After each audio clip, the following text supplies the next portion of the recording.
Ayatollah Ali খামেনাই ইরানের গণ আন্দোলনের কারণে একদিকে যেমন তিনি ভিতরে বিপর্যস্ত, অন্যদিকে ডোনাল্ড ট্রাম্প নিউক্লিয়ার চুক্তি সাইন করানোর জন্য বারবার প্রেশারাইজ করে যাচ্ছে এই খামেনাই সরকারকে। ওমানের রাজধানী মাস্কটে আলোচনায় বসেছিল এই নিউক্লিয়ার ডিল সাইন করানোর জন্য। তার কয়েকদিন পূর্বে আরব সাগরে নিয়ে এসেছিল আমেরিকা যুক্তরাষ্ট্রের বিখ্যাত এয়ারক্রাফট ক্যারিয়ার আব্রাহাম লিঙ্কনকে।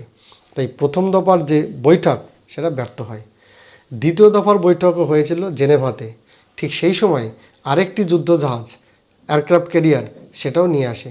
যখনই আলোচনায় বসতে যায় ঠিক তার আগে একটি ভয়ের একটি পরিবেশ সৃষ্টি করে যাচ্ছে ডোনাল্ড ট্রাম্প।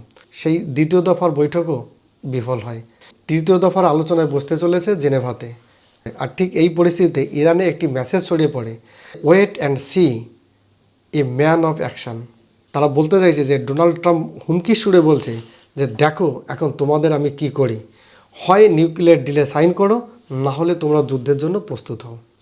ঘরে এবং বাইরের চাপে এই আয়াতুল্লাহ আলী খামেনাই এখন তিনি মনে করছেন তিনি হয়তো গুপ্ত হত্যা হতে পারেন।